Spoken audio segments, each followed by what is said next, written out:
All right. Nice to see you. Thanks for stopping by again.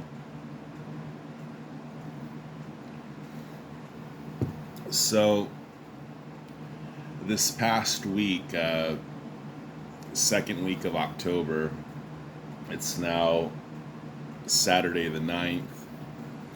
We drove around a little bit, actually, bought books from three different shops, which I happened to be at as we were in the South Bay and Los Angeles area. Uh, where to start? I'll just show you these first three or four books I got at Comic Book Hideout in downtown Fullerton. My credit union happens to be right over there now. And I found 10 minutes to go inside, and I was looking for the new Ninjas and Robots. Unfortunately, I haven't found any shops that carry that book yet, and I should ask them to order it for me, but I never think I'm going to follow up on it. But I was looking for issue 10. I have since ordered issue 10 and the trade from Lone Star Comics, so I'll have that to share probably next time. Anyway, first find was one of these Paul Piro's Robin annual from 1997. Really happy to find this in the wild. It's a really cool cover. I mean, I'd never seen this book before, so I thought it was pretty cool.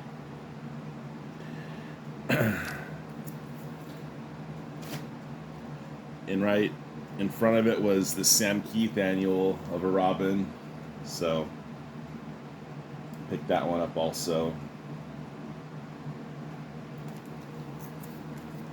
And finally, at that first shop, that was a couple days ago,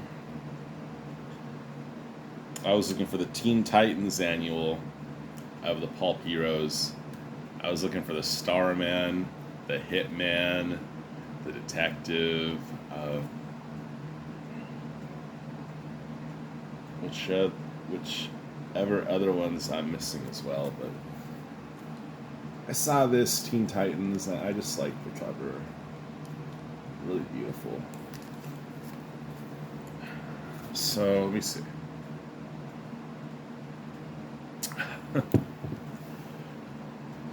So we had an appointment over in Torrance, but I wound up getting lost, and we wound up in Redondo Beach.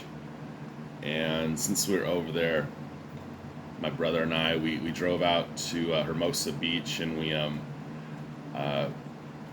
walked about halfway out to the pier, saw where the water was breaking, and sat there for about an hour. It was beautiful. We watched the gulls and the little boogie boarders, and that was one of those great moments in life. Excuse me one second. All right. So yeah, after about an hour of just a really nice day, we headed over to Torrance to Jeffrey's Comics, and I actually thought I had found the wrong location because I was parked behind where Google Maps had taken me in. It looked like I was behind a dojo, but I called them up, and he said, no, the dojo is right next to us. So lo and behold, I didn't get us lost a second time immediately. Went inside. Man, they had so many dollar books. It was about to rain, so they were kind of rolling them in. They kind of have them like on these bins on wheels, and I would have loved to have dug through them, but I just kind of went over to the more labeled books, the ones that are in order. I found this again, a really nice clean copy. I know Big Elbow just got the republished recent version of this Conan Universe Handbook.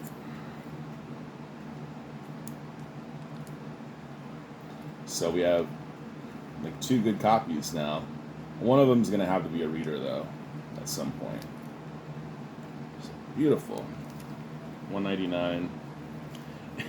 And it killed me because it's kind of far away from me. I don't plan on going back anytime soon, to tell you the truth, but they gave us these little Jeffrey bucks. They look like little Monopoly money, and there was $10 worth that they gave us, all for dollar books. I might have to find a reason. They had all of the Hell and Back, Frank Miller, Sin City, 1 through 9 at $2 a piece. Would have only been $18. But I like this issue a lot. I don't have it. It's the issue where Wallace is tripping and he sees in color, and Lynn Varley, she just does the most amazing color ink wash in the world. So nice. So I picked that one up for 2. It's a nice copy. I love how these were kind of sandy finished. Really just quality books from Dark Horse Maverick.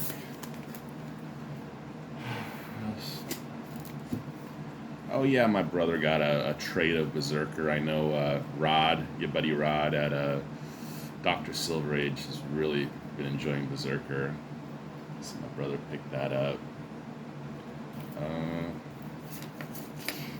So, you know, when you don't have a lot of time, you maybe take a look at the new books from that week. It's not that we didn't have a lot of time, but it's getting dark and fatigue was setting in, you know? When we had traffic. I kind of sat down for a while just to sort of let traffic die down, and we had the shop to ourselves, and there was furniture, and the cash register is way off in another room. So we basically had the whole studio shop to ourselves.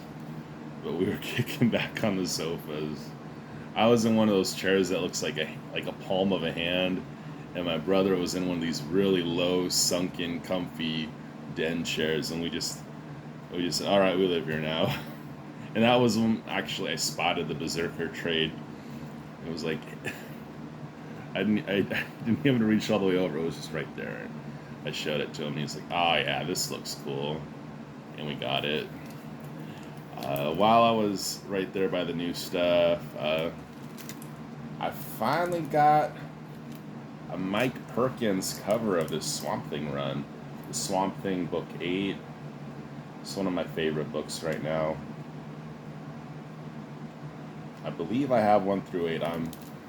I have an issue 2 on the way, so I believe I'm unbroken at this point. So 2 more to go, and I'll start reading. I sort of took a page out of Comic Crypt of Castle Hills' book. I've been buying multiples. This has just been a damn good Adam Hughes, man.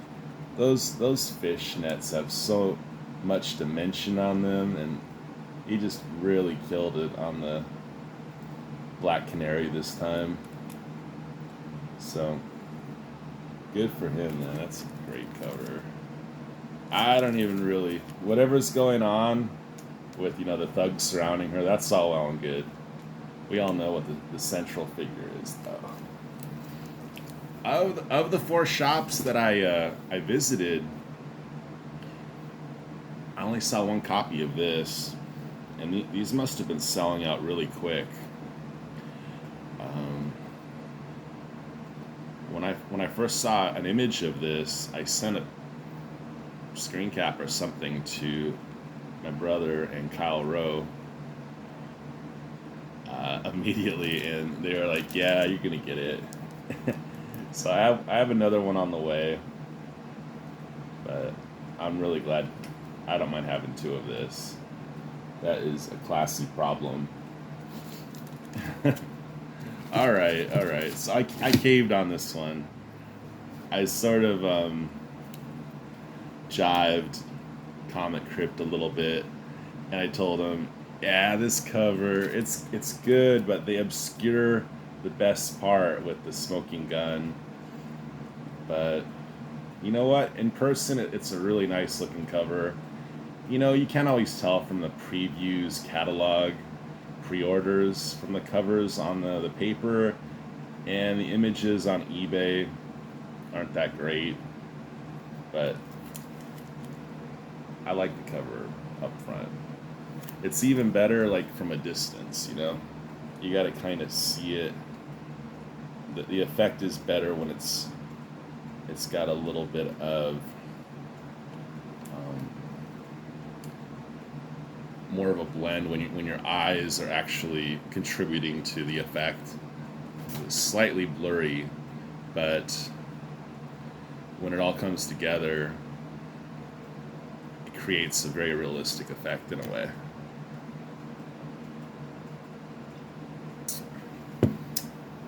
From my range of vision, anyway. All right, all right. Enough of that. I got one relatively big book there. I have a statue of this, and I just kind of wanted a companion piece to display with it. Second print. I paid up a little bit, I think. 15 for a second print of The Dark Knight Returns.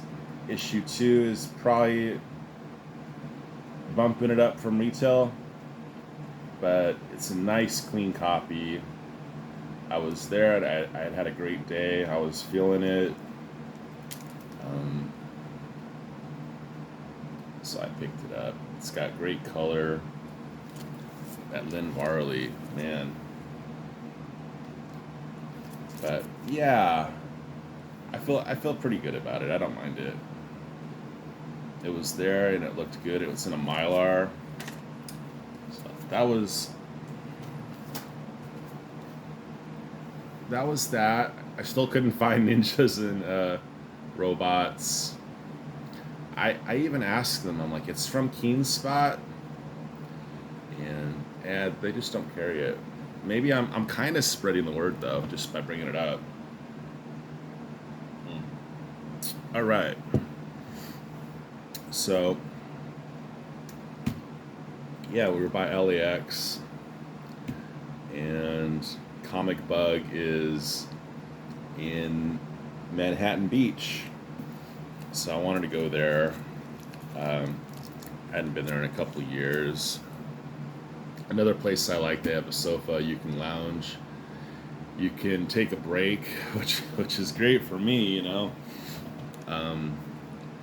I like to dig and then kick back, and I don't have to push through. I can ease off, and again, no one was there. It was the morning time. They were really nice. I like Comic Bug a lot. I like Jeffrey's comics as well, but Comic Bug was especially helpful, and I'll tell you why in a minute. But they have these right up front, and I am working on some bongo goodness. This is Simpsons Comics, number 3. I should take a look at the back, because they were doing some pretty cool, like, back covers on these early on.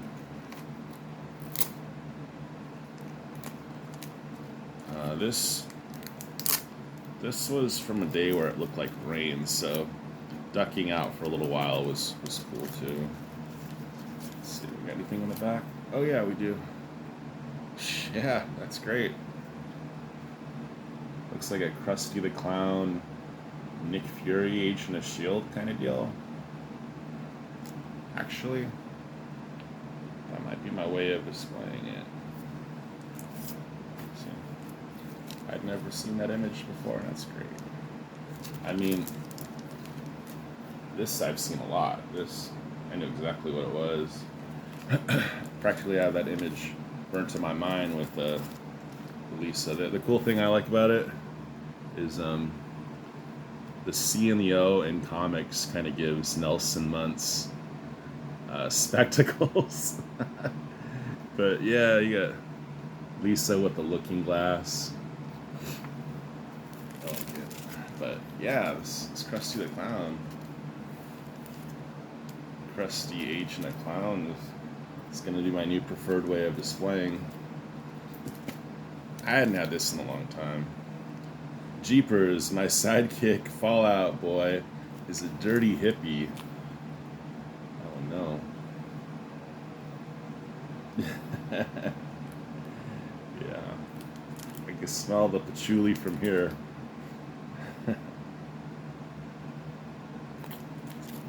I remember when I was about 15, my uncle Freddie, he ran a head shop in San Pedro area, and he passed away. And when he did, the family, we kind of divvied up the hacky sacks, and the gentleman distributed the pipes amongst each other. And we had, like, for years we had these little wallets, these little psychedelic trippy patches. Yeah, that was my he was a twin of my other uncle. But yeah, so I always like kind of think of him. He was very much still a hippie in 1995 or something. Itchy and Scratchy one, real nice clean copy. A lot of these books are in kind of rough shape because kids like Itchy and Scratchy, you know. But yeah, this is still at Comic Bug. You probably can't read that, but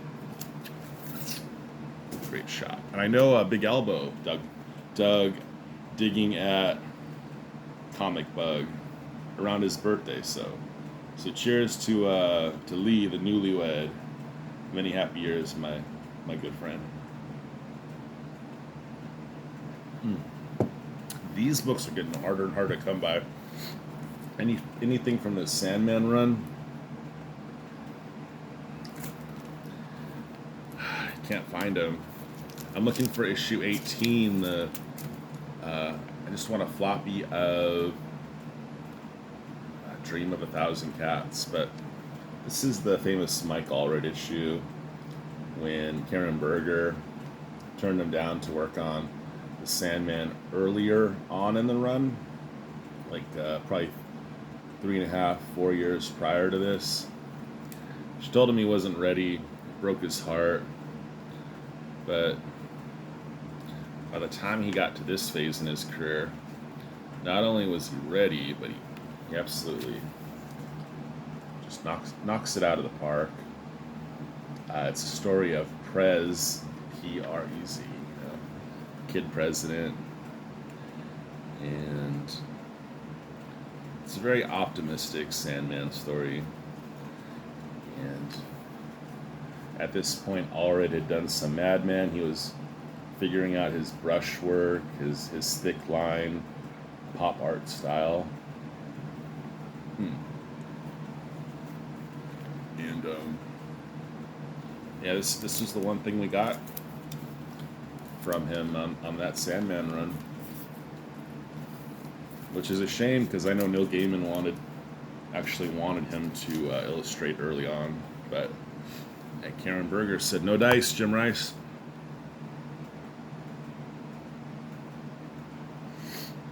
Oh, Topo Chico, you're my only friend. I'm looking like all over the place for this Lobo spring break special from, I think,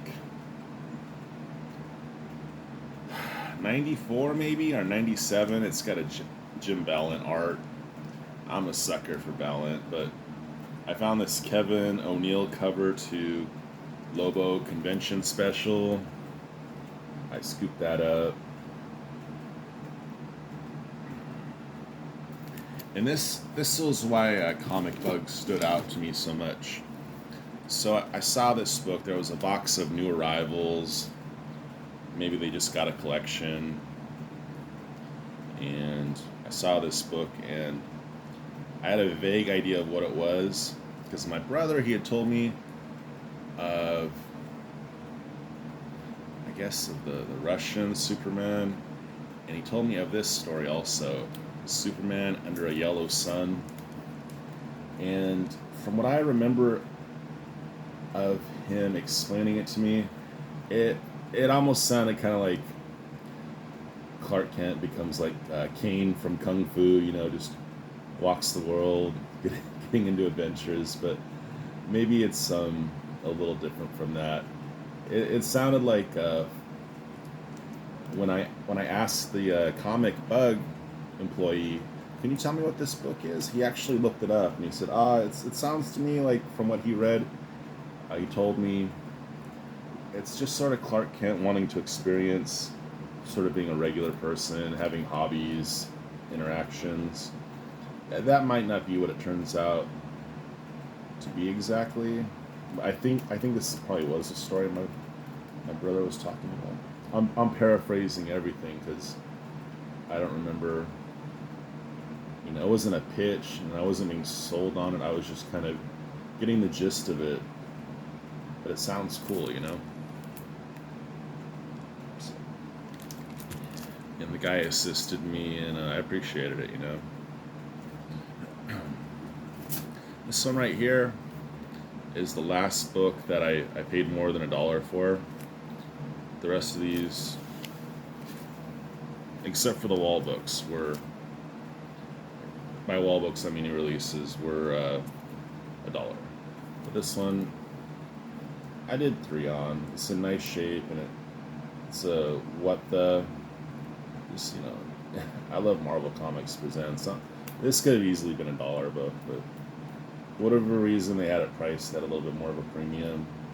Caught my eye. I don't think they're really satirizing Sam Keith Wolverine, but nonetheless, it's pretty cool. So, alright. On to the dollar books. Savage Dragon #1. Nice condition. Didn't mind having another copy of that. Ah, man. I know the kayfabers were talking about this. I didn't see the video, but I saw in the box they had the Dragon Blood and Guts 2 and 3. I think Elbow might have found some of these there too. In fact, he might have found the #1. I don't know. It wasn't that long that he dug through those. It's kind of karma for me taking that Sin City Hell and Back issue 7 in case someone wanted to just scoop up 1 through 9, for the $18. I broke up the set, so this set's broken, but it's a start. I had to get this. Youngblood 1, really nice condition. Sort of a well-made book, really. I hadn't read this in so long that I was kind of surprised by what the lettering looked like. The lettering's really big and thin. The word balloons they look slightly not amateurish, but not what they would later do. I actually read this at the shop. You know how a lot of these LCSs are having like little side areas for card games, but if you go there in the morning, the seats are wide open. So I sat down and I read this, and I saw years and years ago, Rob Liefeld was on a Dennis Miller show, and Dennis, the really good HBO Dennis Miller show, and Dennis was interviewing him, and right in the middle of it, he told the audience that everyone had a copy of Youngblood 1 under their chair, and they'd reach down beneath their seat, And they suddenly all had a copy. It's kind of funny. Shout out to Tat Comics. I think he's sort of been going after these Shadowman books. Saw kind of a not even like a G, a good copy from those ticks of Shadowhawk 1. Just, man, oh man, I seriously dug Jim Valentino. Before this, he was doing that Guardians of the Galaxy. This was a cool book. I kind of wish I wish Shadowhawk was blowing up the way Spawn and Savage Dragon are. It's a good book. This guy's a backbreaker. So, yeah. Shout out to Taddy. I think he said he had a copy number 1. Let's see. This was $1. I almost left it. They had a lot of really, really poor grade 12 centers. This is a Superboy 100 from 1962. It's probably a 1.0. It's missing stuff. Story's complete, but I just bought it out of tender mercy. Thought Superboy number 1 from 62. I could do something with it. So I guess these just got put into the dollar bin. The person who rang me up was a little surprised, but he was cool. If someone put these from the shelves to the dollar bins, he didn't really mind. Red Sonja 22. They were in there, and he was fine with it. It was a really nice, sharp, slick copy of Red Sonja, the Superpowers 2.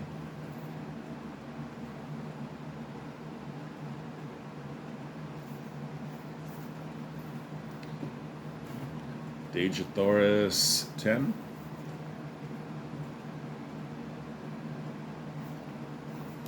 And just surprised to see Batman the Adventures Continue 5 was out. Season 2. This was the cover I was the most okay with. I told my buddy Russell, Batcave Comics, that we need a virgin variant of this, not just to get that Vampyverse out of there, but let's get a version that also takes those damn bats off the cover too. They don't need to be there. They're obscuring everything I want to see. Anyway.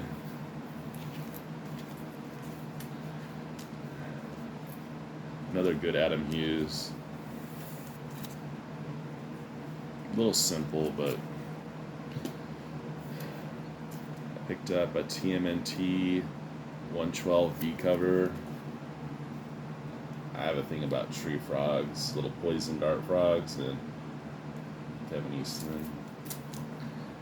And saw a copy of this. I didn't get the Mario Golly Ant 12. It's kind of cool when shops will leave books on the shelves. LCS will just kind of let them pile up. That way you can kind of, behind the new book that week, you can maybe find something you're missing. I saw this. This was going for like $8 on eBay. I don't want to pay double and a half cover, but a nice copy. And actually, I read this at the shop too. So cool. And again, Perillo and Jennifer Blood, double down on that. That is an 11. So you would have thought that would have been enough, but later that day, I needed long boxes, and I go to a shop that I don't frequent. I went to Atomic Comics on Gridley and Artesia, It's on kind of the outskirts of LA. It's sort of like real close, Orange County, LA almost. What is that? I think it might be Cerritos. I don't think so. They had a bunch of detective books that I just collect. And since I didn't mind doing doubles today, and I was getting long boxes anyway, this is my favorite era of detective comics, these 650s.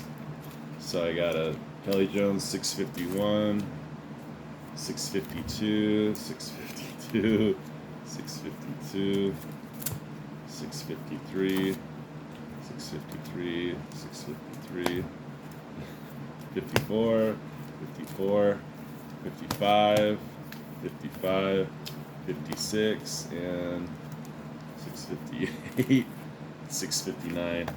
I bought them because I just don't plan on going back to that place again. So I basically just bought out their stock on those. It's kind of something I wanted extras on. Anyway, thanks for watching. Had a really good time. I'm gonna dial it down again. Feel it was fun, but I'm ready to start going back to ordering online and just enjoying what I got.